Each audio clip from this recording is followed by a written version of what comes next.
The desert stretched wide and golden under the unforgiving sun, its silence broken only by the low cry of a hawk circling above the dry mesas. Jack Weller sat outside his weather-beaten log cabin, a knife glinting in his hand as he slowly sharpened its edge. His movements were steady, unhurried, the kind of rhythm that came from a lifetime of surviving. Things most men couldn't, deep. Lines marked his face, each one a story of gunfights, broken friendships, and years of watching the horizon for something he no longer expected to come. His hat shaded eyes that had once been fierce, but now held the calm wisdom of a man who had seen death and decided to live anyway. He thought he had made peace with the quiet, with the solitude that hung around him like a loyal ghost, until that morning, when he saw the rider cutting through the heat haze. A flash of motion against the endless tan of the desert. The rider was a woman, proud and commanding, her dark hair tied in braids that whipped in the wind, white feathers woven near the ends. Her horse, a paint mare, kicked up dust as she rode straight toward him without hesitation. Jack stood, one hand resting near his revolver, not out of fear but out of habit. When she stopped a few yards from him, her sharp black eyes met his with the force of a drawn arrow. "Are you the one they call Weller?" she demanded. Her voice was firm, low, and edged with suspicion. Jack nodded slowly. "That'd be me, ma'am."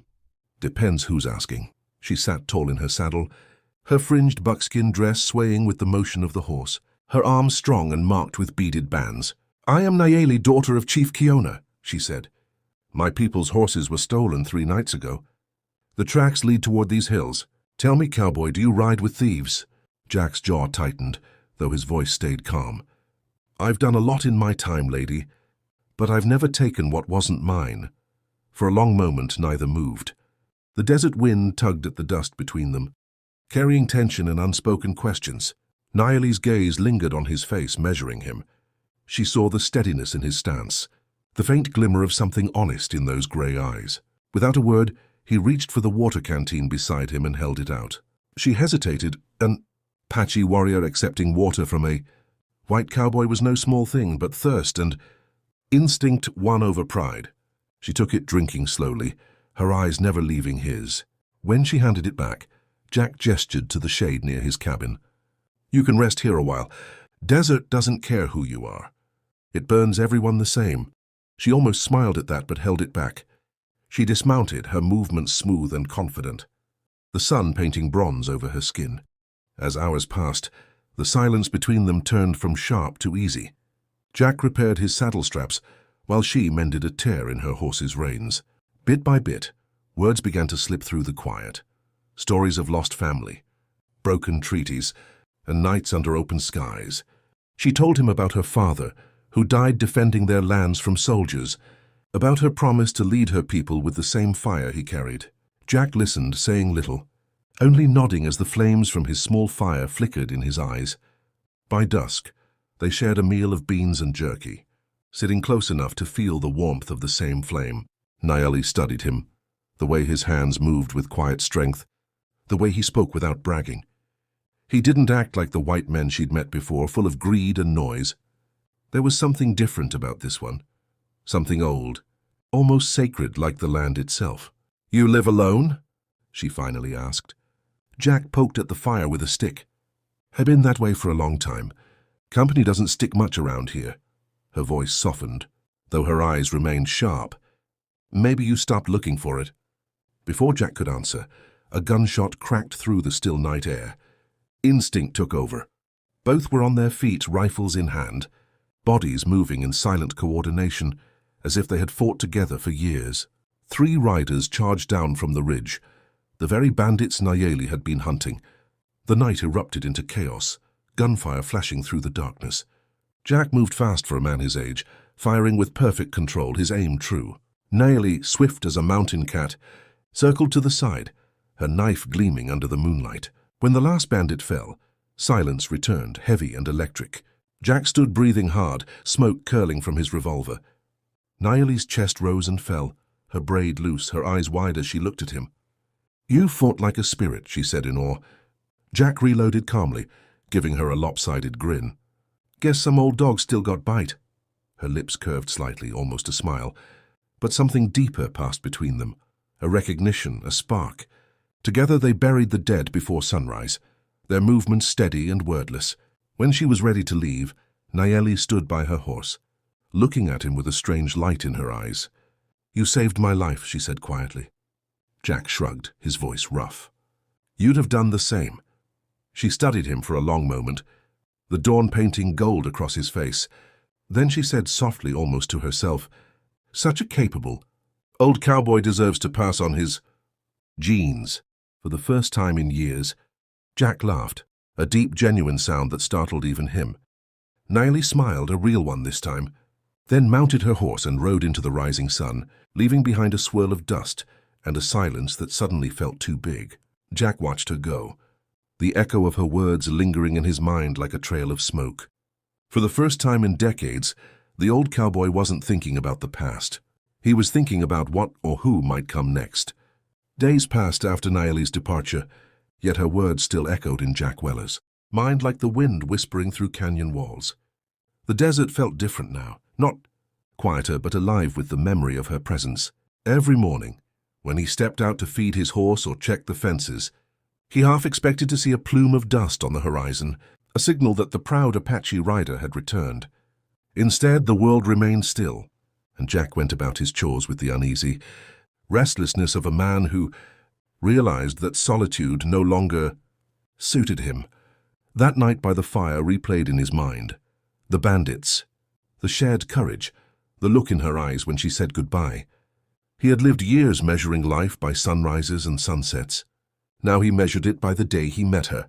But peace never lasted long in the West. One afternoon, as the horizon shimmered under the heat, a rider came thundering down the trail. A boy, barely grown, bleeding from a wound in his arm. "Apache camp attacked," he gasped. "Miners, pushing for silver veins in the North Canyon." "They're burning everything!" Jack's heart sank. Without hesitation, he grabbed his rifle, filled his canteen and saddled his horse. The boy tried to protest, but Jack simply said, "It ain't right to let folks fight alone."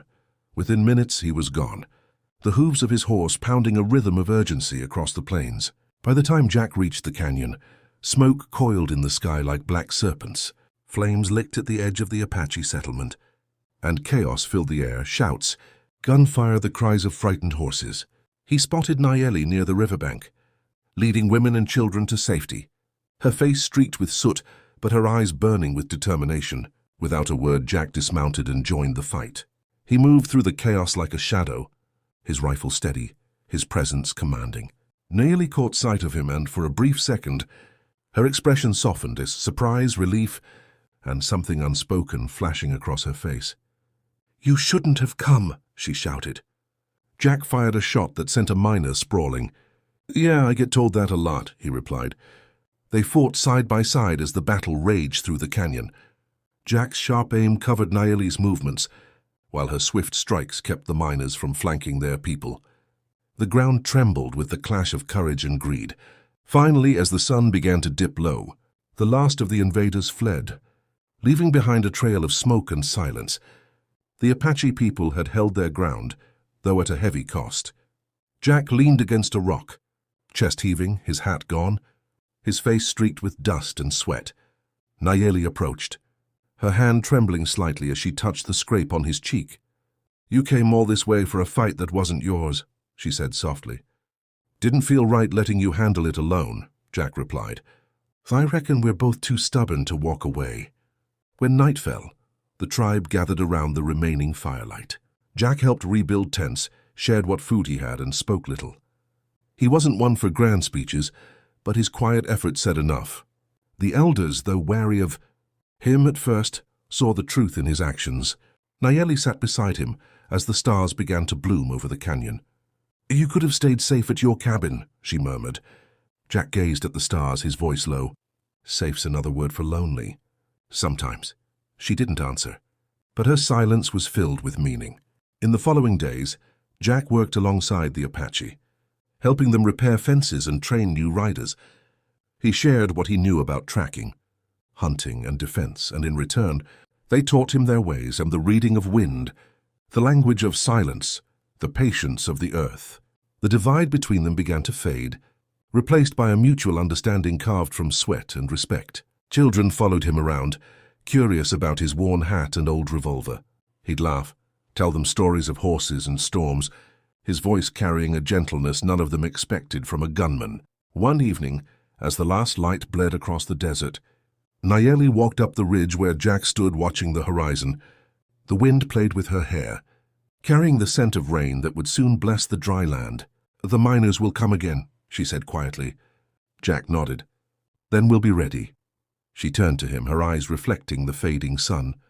"You've done more for us than many of our own allies ever did." "Why?" He smiled faintly, looking out toward the line where earth met sky. "Guess a man's got to make peace with something before he runs out of years to try."